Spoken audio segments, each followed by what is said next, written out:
तो हेलो दोस्तों, स्वागत है आपका एल के पी एल एमपीसीबी क्लासेस में, जहां हम डिस्कस करेंगे इम्पोर्टेंट टॉपिक की जो एग्जाम में आते हैं। और हमारा आज का इम्पोर्टेंट टॉपिक का नाम है ट्वेल्थ के लिए फिजिक्स का, और उसका आपको पता होना चाहिए। इस डायग्राम को देखकर तो आप समझ ही गए ये कौन सा टॉपिक है।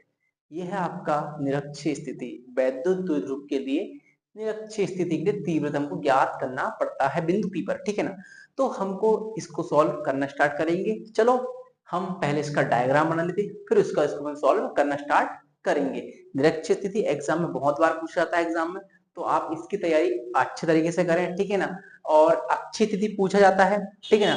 एक गाउस का प्रमेय पूछा जाता है, और एक गाउस के नियम से हमको कूलाम का नियम को सॉल्व करने वाला क्वेश्चन भी पूछा जाता है। तो वो सारी वीडियो की लिंक हमारे डिस्क्रिप्शन बॉक्स में डाल दी गई है। आप जाकर वहां जाकर के आप सर्च कर सकते हैं, या फिर वहां जाके क्लिक करके आप डायरेक्ट पहुंच जाएंगे कहां पर, हमारी उस प्रमेय पर जहां हमने गॉस प्रमेय और गॉस प्रमेय से कूलाम के नियम को सॉल्व किया है। साथ साथ में हमने अभी कुछ संधारित्र के विषय पर, संधारित्र उसका वीडियो में डाल चुके हैं। तो वो सारी से सारी की सारी लिंक आपको डिस्क्रिप्शन बॉक्स में मिल जाएगी, वहां जाके क्लिक करके आप देख सकते हैं और हमारे वीडियो को लाइक शेयर एंड सब्सक्राइब कर सकते हैं। धन्यवाद। अब हम चलते हैं कहां पर, निरक्षीय स्थिति के लिए व्यंजक को सॉल्व करने के लिए। ओके, चलो चलते हैं। अब डायग्राम हमारे पास बन के रेडी हो चुका है। हमने डायग्राम यहाँ बना लिया। अच्छा देख लो, अब डायग्राम यहाँ पे हमने यहाँ क्या एक एक रेखा ली है जो बिंदु ए और बी से मिलकर के बनी हुई है। उसके एकदम निरक्षीय स्थिति में कौन सी बिंदु पी है, जो कितने ओ से लेकर के बिंदु आर के, ओ और पी के बीच की दूरी कितनी है, आर है, ठीक है ना। और हमारे पास E1 और ई के बीच में थीटा कोण तथा E1 ई और E2 के बीच में थीटा कोण तथा E1 और E2 के बीच में 2 थीटा कोण हमारे बीच बने हुए हैं, ठीक है ना। इसके बाद हमने यहाँ पे क्या किए, एक बिंदु P माना है, उसके बीच की हमको विद्युत क्षेत्र की तीव्रता हमको ज्ञात करना है। किसके लिए, बिंदु P के लिए विद्युत क्षेत्र की तीव्रता हमको ज्ञात करना है।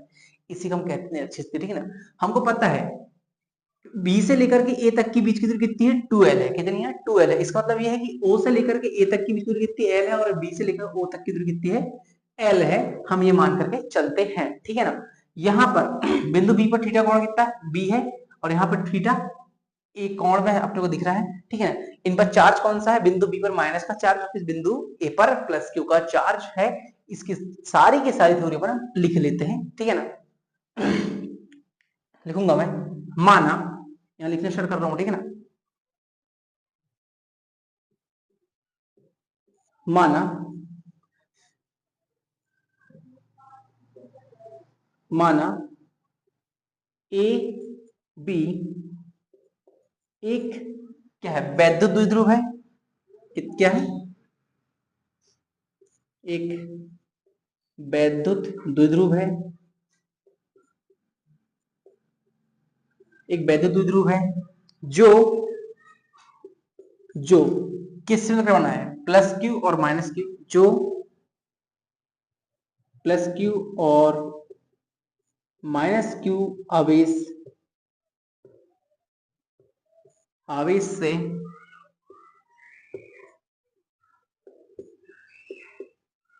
मिलकर बना है।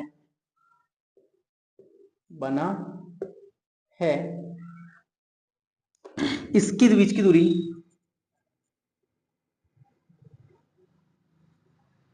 इसकी बीच की दूरी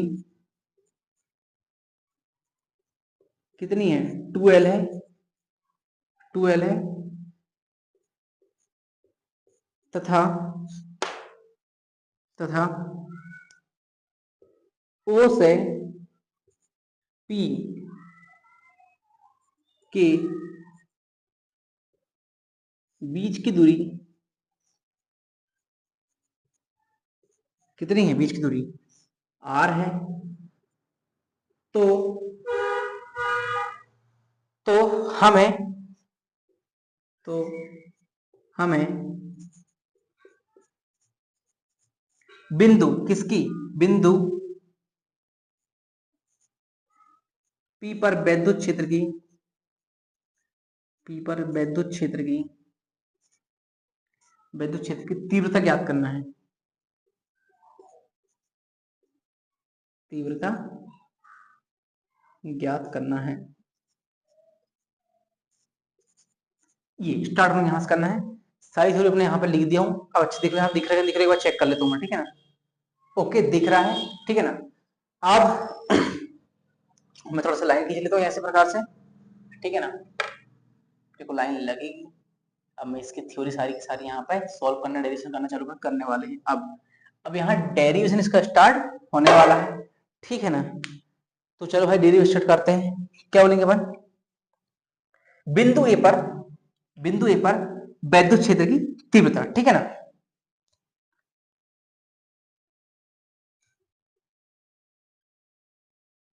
यहां दिख रहा है, दिख रहा है। बिंदु ए पर प्लस क्यू आवेश के कारण वैद्युत क्षेत्र की तीव्रता, वैद्युत क्षेत्र की वैद्युत क्षेत्र की तीव्रता, ऐसा, ठीक है ना। अब हमको इसको लिखना है। हमको पता है तीव्रता का सूत्र होता है कूलम के नियम के आधार पर E1 बराबर होता है, इसको अपन E1 नाम देंगे, ठीक है ना। इसके लिए E1 के लिए इस बिंदु A से लेकर के P के बीच, ठीक है ना। बिंदु A पर प्लस क्यू आवेश के कारण वैद्युत क्षेत्र की तीव्रता किसके लिए कर रहे हैं हम यहाँ पे, बिंदु P के लिए, तो कौन सी वाली E1 लग रहा है अपने पास, ठीक ना। E1 बराबर हो जाएगा 1 अपॉन में 4 pi epsilon not, 4 pi epsilon not, यहाँ प्लस क्यू का चार्ज, तो प्लस क्यू अपॉन में आर स्क्वायर, ये होता है पहला बनने लिख करके लेके आए अपने को। यहाँ पे आर की जगह कितना है हमारे पास, एपी दिशा में है, कितना है अपने पास, एपी दिशा में लिखेंगे यहाँ पे एपी, एपी का स्क्वायर अपन लिखेंगे यहाँ पे एपी दिशा में, एपी दिशा में, एपी दिशा में, ऐसा, ठीक है ना। तो हमारे पास ये समीकरण हमारे पास बन गया कौन सा, एक। अब हमको यहाँ पे एपी निकालना है। क्या निकाल के निकालना हमको, एपी, यहाँ से ए और पी निकाल के लेके आना हमको, ठीक है ना। हमको पता है, हमको यहाँ से ओ और ए पता है हमको, और पी और वो पता है हमको। यहाँ पाइथागोरस प्रमेय लगाना पड़ेगा। क्या लगाना हमको, पाइथागोरस प्रमेय से। आप यहाँ लिखेंगे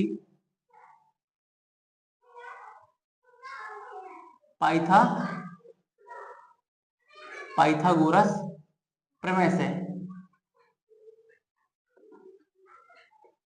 प्रमेय से कौन से में, त्रिभुज कौन से में, त्रिभुज एओपी, एओपी में, ठीक है। स्टार्ट करा पे लगाना पे यहाँ पे, ठीक है ना। तो वो कर्ण निकालना है। क्या निकालना हमको, एपी निकालना है। हम लिखेंगे यहाँ पे एपी का स्क्वायर, एपी का स्क्वायर बराबर होगा किसमें, कर्ण हमारे पास कौन सा, एपी है, ये वाला। एपी का स्क्वायर बराबर हो जाएगा लंब का मतलब आर स्क्वायर, ठीक है ना। आर का स्क्वायर प्लस हमारे पास किसका, ओ ए, ओ ए मतलब कितना हमारे पास, एल, एल का स्क्वायर, ठीक है ना, एल का स्क्वायर। हमको चाहिए एपी की वैल्यू, हमारे पास ये निकल के आ चुकी है, ठीक है ना। हमारे पास एपी स्क्वायर की वैल्यू निकल के आ गई। हमको यहाँ कहाँ पुट करना है, इसको ऊपर हेड पुट कर देंगे। लगे तो हम एक स्टेप और कर सकते, कोई दिक्कत नहीं है। हाँ भैया हम एक स्टेप और लिख देना, ठीक है ना। लगे तो हमारे पास कितना है, हमारे पास कर्ण का वर्ग कितना, एपी है ना। फिर यहाँ पे लंबा वर्ग कितना, ओपी है, कितना है, ओपी का स्क्वायर प्लस यहाँ पे हम ओपी का स्क्वायर लिखेंगे, इसका क्या लिखेंगे हम, आधार का मतलब कि हमारे पास कितना जाएगा, ओ ए का स्क्वायर। अब इनको सबको लिख देंगे बच्चे, ठीक है ना। हमारे पास लिखेंगे एपी का स्क्वायर इक्वल टू जाएगा, ओपी मतलब जाएगा हमारे पास कितना, ओ और पी के बीच में कितने हमारे पास, हमको आर है तो आर का स्क्वायर प्लस यहां से और एक बीच में कितने हमारे पास एल है, तो मैं लिखेंगे यहाँ एल का स्क्वायर, ठीक है ना। याद रखना यहां से लेकर के यहां तक के बीच में हमारे पास एल है, और यहां से लेकर यहां तक के बीच में हमारे पास एल है, इसलिए हमको यहाँ पे ऐसा लिखना पड़ा। अब हमारे पास जो समीकरण आया है, समीकरण नंबर 2, समीकरण नंबर 2 को समीकरण नंबर किसमें, 1 में रखने पर, यहां लिखूंगा मैं समीकरण 2 का मान, 2 का मान 1 में, 1 में रखने पर, एक बार रखेंगे, समीकरण नंबर 1 में रखेंगे। हमारे समीकरण नंबर 1 का है भैया हमारे पास, ये लिखा हुआ है E1 इक्वल टू जाएगा हमारे पास 1/4 पाई एप्सिलॉन नॉट, ठीक है ना, यहाँ पे प्लस क्यू अपॉन में हमारे पास हो जाएगा क्या, एफ मतलब क्या है हमारे पास, ये मतलब हो जाएगा यहाँ पे R square plus L square. ये हो गया हमारे पास एक समीकरण बन क्या है, इस समीकरण को देंगे हम समीकरण नंबर 3, ये हमको लगेगा, ठीक है। इसको थोड़ा सा अलग पेन से मैं लिख दे रहा हूँ, ठीक है ना, थोड़ा सा अलग लगना चाहिए। ये समीकरण नंबर हमारे पास हो गया क्या है 3, ठीक है ना, ये हमको लगेगा, थोड़ा सा कोष्टक में पैक कर लेते हैं इसको हम, थोड़ा इज्जत के दामाद है ना, या क्या है दामाद है एक तरह से, क्योंकि ये भाई साहब हमारे को आंसर ला करके देंगे, यही तो है, इन लोगों की इज्जत की जाती है हमेशा, ठीक है ना। चलो भाई साहब हम बढ़ते हैं आगे स्टेप में, कौन सा स्टेप भैया, हमको चलना है बीपी दिशा में, कौन सी वाली दिशा में भैया, बी और पी दिशा में चलना है, हम लिखेंगे बीपी दिशा के लिए, लिखेंगे यहाँ पे बिंदु,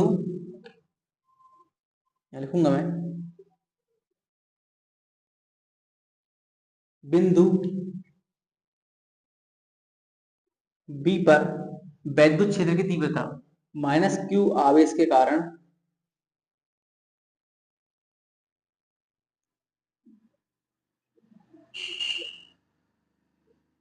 आवेश के कारण वैद्युत क्षेत्र की तीव्रता, वैद्युत क्षेत्र की तीव्रता, अब ये तुमको पता ऑलरेडी कितनी होती है, ठीक है ना, फिर लगाएंगे उन फॉर्मूले जैसे जैसा जो लगता है हमारे पास, यहाँ लिखेंगे अपन E2 equal to 1/4 pi epsilon not minus Q upon में आर स्क्वायर की जगह लिखेंगे यहाँ पे कौन सी दिशा में, बीपी दिशा में, ठीक है ना, क्या लिखेंगे यहाँ पे भैया, बीपी दिशा में, मतलब बीपी का स्क्वायर, ये हो जाएगा हमारे पास कौन सा समीकरण नंबर कौन सा भैया, हम समीकरण हो जाएगा 4, ठीक है ना। हमको यहाँ लिखेंगे पाई था उस पर फिर लगाएंगे अपन, यहाँ क्या लगाएंगे भैया हम, हमको चाहिए बीपी, चाहिए हमको बीपी, बी सॉरी, हाँ बीपी तो चाहिए अपने को, हाँ बीपी चाहिए ना, बी और पी चाहिए हमको, उसको लगाएंगे अपने यहाँ पे पाइथागोरस प्रमेय से, क्या लिखेंगे यहाँ पे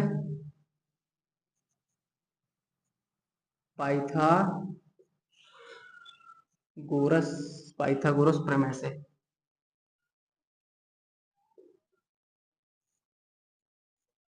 लगाएंगे, फिर यहाँ फॉर्मूला पर हमारे पास क्या जाएगा, हमारे पास ये हो जाएगा हमारे पास बीपी का स्क्वायर, डायरेक्ट करना इस बार में, ठीक है ना, करने का मतलब जाएगा बीपी का स्क्वायर बराबर लंब का मतलब जाएगा ओपी, ठीक है ना, ओपी मतलब जाएगा R square plus L square, ये हमारे पास आ गया, इसको रखेंगे इसमें समीकरण नंबर किसमें, समीकरण नंबर 4 में, इसको देंगे समीकरण नंबर 5, ठीक है ना। अब यहां लिखूंगा मैं, थोड़ा सा जगह कम पड़ रही है बाबू, ऐसा ठीक है, थोड़ा टेढ़ा हो गया, मजा नहीं आ रहा है, मजा आएगा आएगा आएगा बाबू आएगा, ठीक है, लगता टेढ़ा पर सीधा पैदा हुए च नहीं है यार अपन यार, आदमी टेढ़ा है, लाइन का है नहीं टेढ़ी, अरे बाबू, अरे बाबा क्या करेगा तेरे, अरे बात रुक जा, हाँ ई हुई सीधी अब लगभग में शायद, फिर भी वो सांप जैसे दिखे रही, कोई दिक्कत नहीं, चलो भैया एडजस्ट कर लेना बड्डो, है ना, चलो ठीक है, अब कहा लाइन सीधी होती नहीं कभी हमसे, हमको टेढ़े आदमी है तो लाइन क्या सीधी हो जाएगी का, चलो हम लिखेंगे समीकरण 4 और 5 से, ठीक है ना, यहाँ लिखूंगा मैं समीकरण नंबर 4 व 5 से, 4 हमारे पास क्या ऑलरेडी पता है, यहाँ पे ये लिखा हमारे पास क्या, E2 equal to 1/4 pi epsilon not minus Q upon हो जाएगा यहाँ पे कितना, हो जाएगा हमारे पास R square plus L square, ये जो हमारे पास आया है बाबू, ये हमारे पास का नाम देंगे समीकरण व नंबर व, एकदम कड़क तरीके से बन रहा है क्वेश्चन, ठीक है ना, एकदम कड़क तरीके से आएगा इसका आंसर, उस पर डिपेंडेंट रहना आप लोग, ठीक है ना, यो भैया, पर यहाँ लिखेंगे यहाँ पे माइनस का क्यू अपॉन में R square plus L square. E को समीकरण नंबर आप दे दो कितना, 5 था, हमको यहाँ देना पड़ेगा 6। ठीक है, अब हमको क्या करना है बाबू, इस समीकरण नंबर 5 सॉरी 6 जो हमारे पास आया, इसको थोड़ा सा अलग पेन से लिखना पड़ेगा, थोड़ा अलग लगना चाहिए भाई साहब, दामाद लोग हैं हमारे पास। कैसे लोग हमारे पास है, दामाद लोग हैं, इनका ही तो काम है, रोल कॉल इनका ही है अभी जीवन में, ये बहुत काम करते हैं ये लोग। ठीक है ना, चलो भाई आप यहाँ तक पहले स्क्रीनशॉट ले लो, फिर अपन चलते आगे इसकी पकड़ते टांग।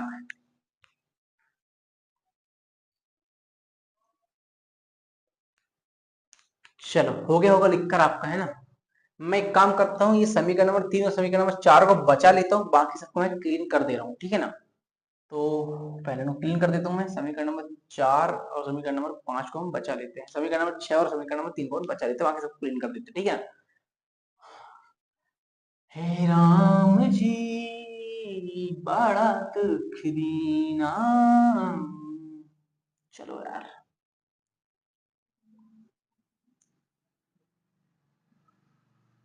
ये डायग्राम हमें काम का तो बता दो, हमने तो इसको मिटा देते भाई, डायग्राम को, है ना।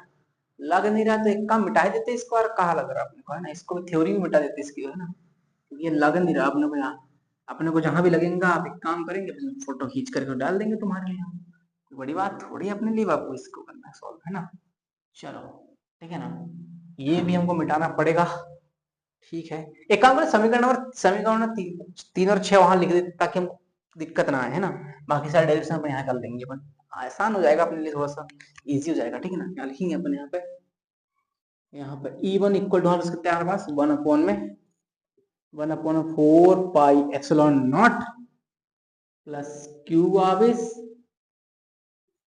आवेश अपॉन में हो जाएगा यहाँ पे आर स्क्वायर प्लस एल का स्क्वायर, है ना। आर स्क्वायर प्लस एल का स्क्वायर, ये समीकरण कितना था, 3 था। और ये जो हमारे पास आया है E2 इक्वल टू हमारे पास आ गया है 1/4 pi epsilon not minus Q upon में आर स्क्वायर प्लस एल का स्क्वायर। ये समीकरण हो जाएंगे 6। ठीक है, चलो बाकी सबको हम यहाँ से क्लीन कर रहे हैं, कोई दिक्कत नहीं आनी चाहिए अब, ठीक है। अब हम यहाँ क्या करने वाले हैं, यहाँ को हम इसका सॉल्व करने वाले, स्टार्ट करने वाले हैं इसकी सारी की सारी हवा ही कड़े निकालेंगे, इसको अपन सॉल्व करेंगे।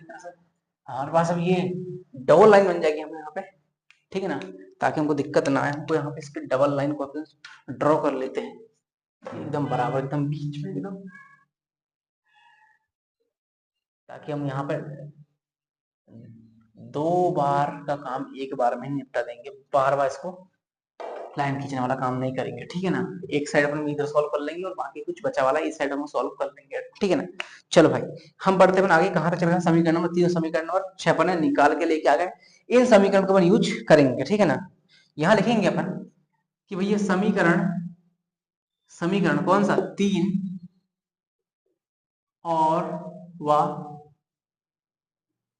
समीकरण नंबर 6 से हमको यहाँ पर क्या देखने को मिल रहा है कि भैया हमारी जो E1 है वो बड़ी है किससे, E2 से, ठीक है ना। E1 हमारा क्या है, बड़ी, हमारे पास क्या है, इससे E2 से बड़ी है, तो अपन यहाँ लिखेंगे बिंदु, यहाँ लिखेंगे बिंदु, अरे यार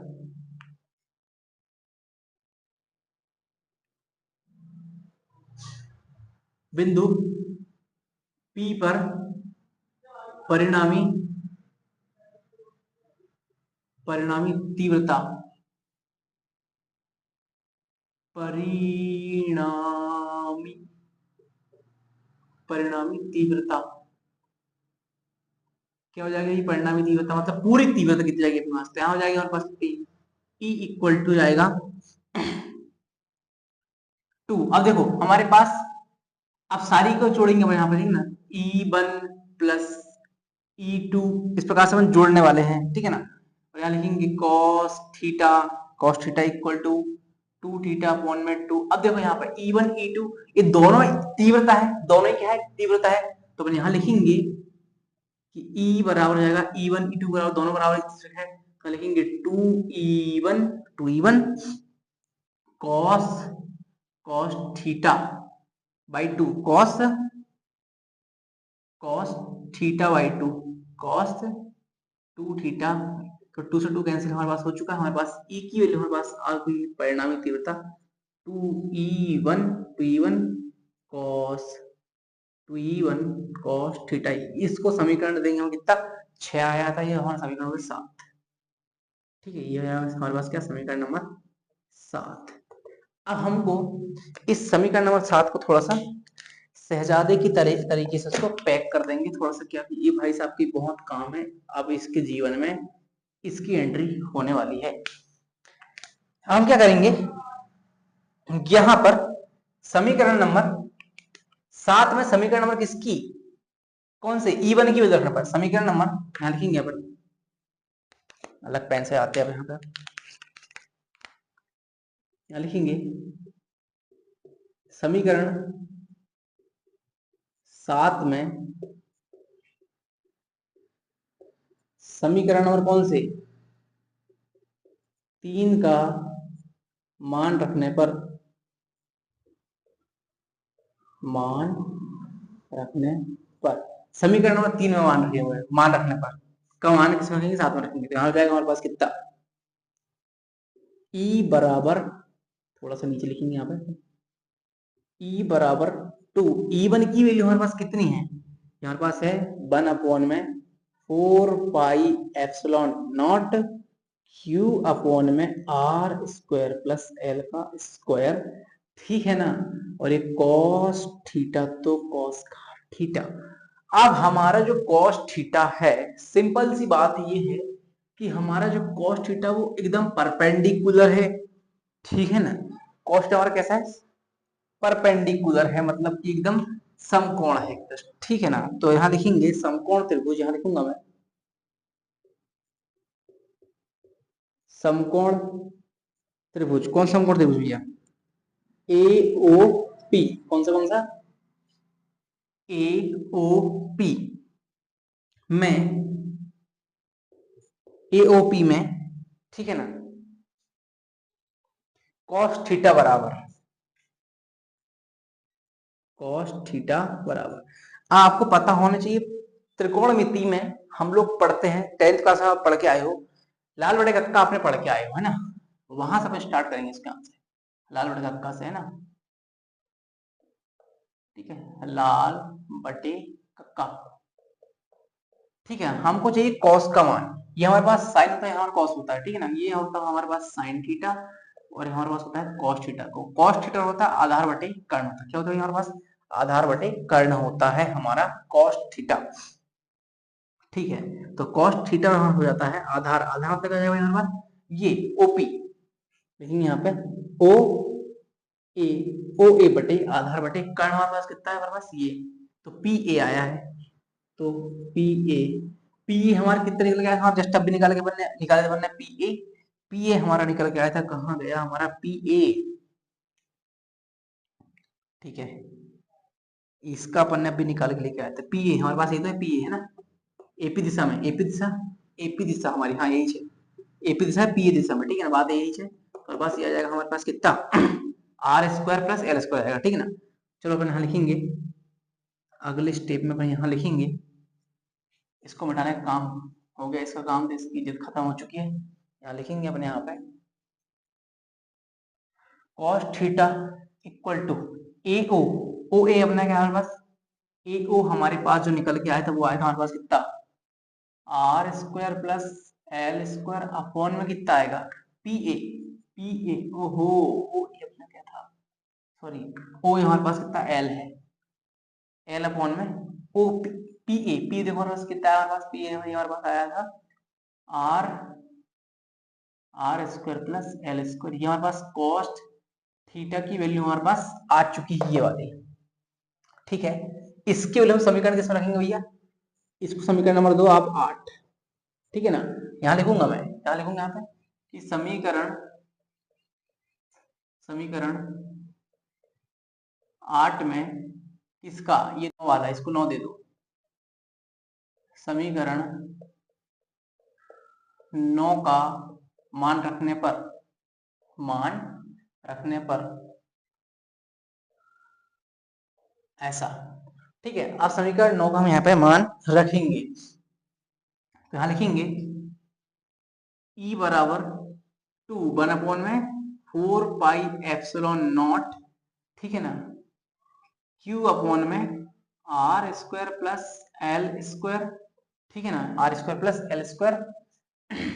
कॉस थीटा का मान हमारे पास कितना है, 1/, में R square plus L square, ये हमारे पास है, किसका हमारे पास, कॉस थीटा का मान हमारे पास है, ठीक है।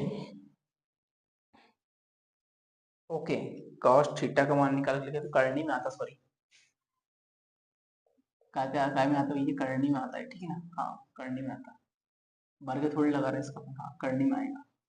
ओके चलो भैया, तो हमारे पास कितना में जाएगा भैया, करनी में आ जाएगा R square plus L square, ठीक है ना, R square plus L square हमारे पास आ गया है।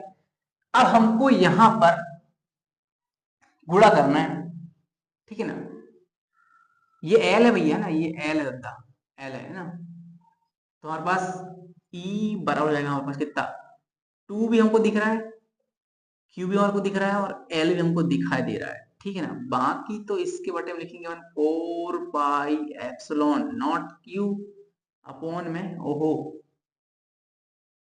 अपॉन में हमारे पास कितना है 2Q इंटू एल, इसको अलग कर देते हैं, यहाँ गुणा का चिन्ह लगा देते हैं, ओहो थोड़ा सा एक काम करते, थोड़ा सा अलग लिखते हैं इसको, 1/, में 4 pi epsilon not into 2Q upon में R square plus L square into L upon में हो जाएगा under root R square plus L का स्क्वायर, ये बन गया हमारे पास ठीक ठाक कहानी, ठीक है ना। E इक्वल टू जाएगा 1/, में 4 पाई एप्सिलॉन नॉट, हमारे पास पता है कि भैया वैद्युत द्विध्रुव आघूर्ण के आधार पे, वैद्युत द्विध्रुव आघूर्ण के आधार पे होता है, क्या होता है 2QL, क्या होता है P इक्वल टू होता है, P इक्वल टू होता है L इंटू 2Q, ठीक है ना, Q इंटू 2L होता है, ये होता है हमारे पास किसका सूत्र, P का, वैद्युत द्विध्रुव आघूर्ण का सूत्र होता है।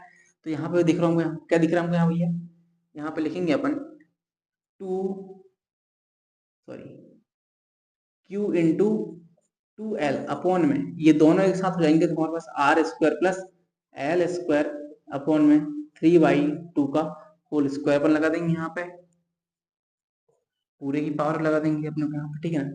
और हमको हमारे पास क्या है 2Q इंटू कितना था, P होता है, तो यहाँ लिखेंगे 1/, में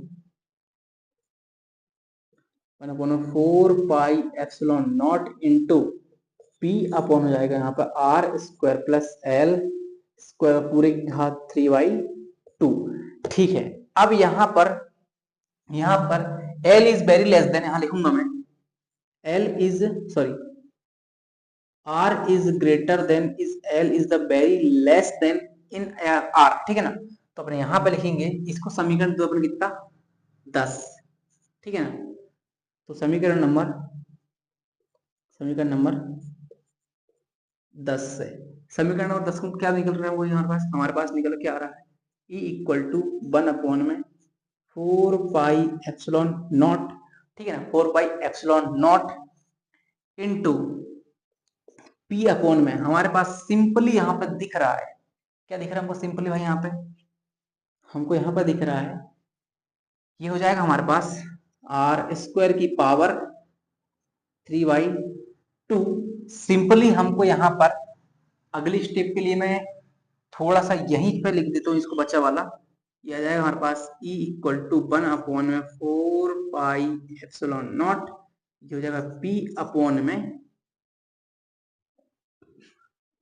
R की पावर 2 और पूरे की पावर 3/2, इस 2 से 2 कैंसिल हो गया वाला, ठीक है ना, ये वाला 2 से ये वाला 2 कैंसिल हो गया, हमारे पास बचा है E इक्वल टू 1/, में 4 pi epsilon not into P की P बटे R की पावर 3, और यही हमारा है निरक्षीय स्थिति के लिए व्यंजक, यही क्या हमारे लिए निरक्षीय स्थिति के लिए यही वाला हमारा क्या व्यंजक है भाई साहब।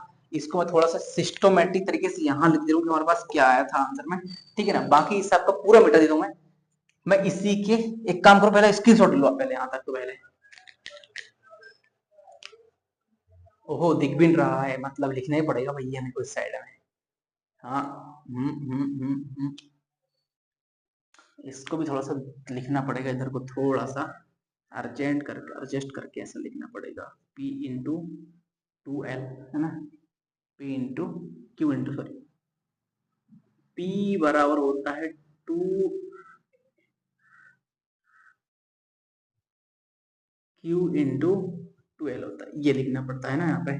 और बाकी ये वाले को थोड़ा सा इधर लिखूंगा मैं यहाँ पे, स्क्रीनशॉट आपने ले लिए होंगे यहाँ तक, ठीक है ना। इस वाले को उठा के यहाँ लिख रहा हूँ भैया, सॉल्व कर रहा हूँ यहाँ पे, होता है यहाँ पे ये हो जाएगा हमारे पास। इसको मिटा देता हूँ, एक काम करता हूँ मैं,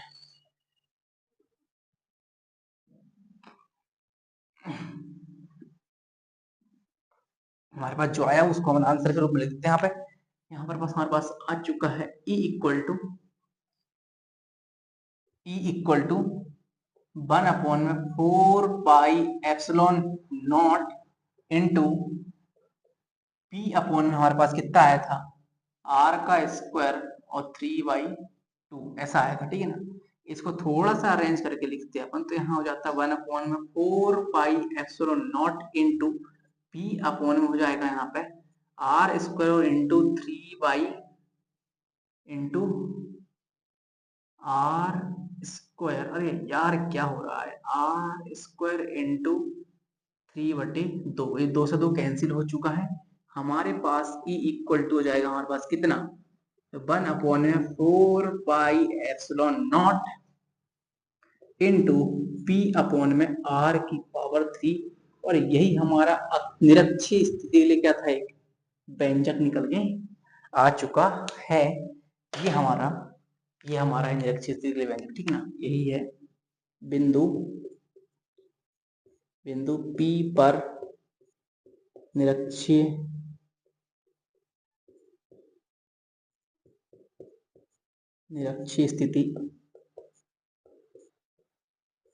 स्थिति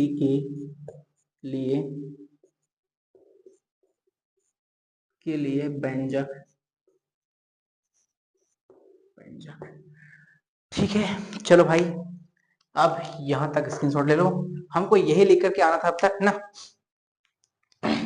तो सिंपल सी बात है, हमको जो निकाल के लेके आना था हम वो निकाल के लेके आ गए हैं, और ये हमारा आंसर है इस टॉपिक का। तो ये क्वेश्चन आपको निरक्षीय स्थिति के लिए व्यंजक करके आ सकता है, और एक क्वेश्चन हमारा इस टाइप से बना कर भी आ सकता है, यहाँ पे देख लो इस प्रकार से बन के भी आ सकता है एग्जाम में। तो आप इससे निश्चिंत रहे कि भाई ये क्वेश्चन से बनेगा नहीं, सारी चीज बहुत आसान तरीके से बताया हूँ।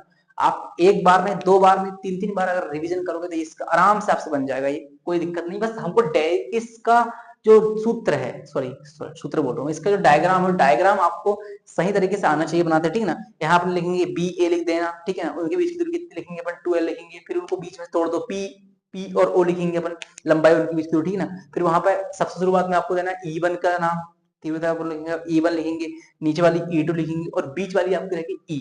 बस इतना बस आपके माइंड में रहना चाहिए, उसके बाद आपका ये डेरिवेशन बैच सॉल्व हो जाएगा, ठीक है ना। तो मिलते हैं कल नेक्स्ट वीडियो के साथ, जब तक के लिए जय हिंद।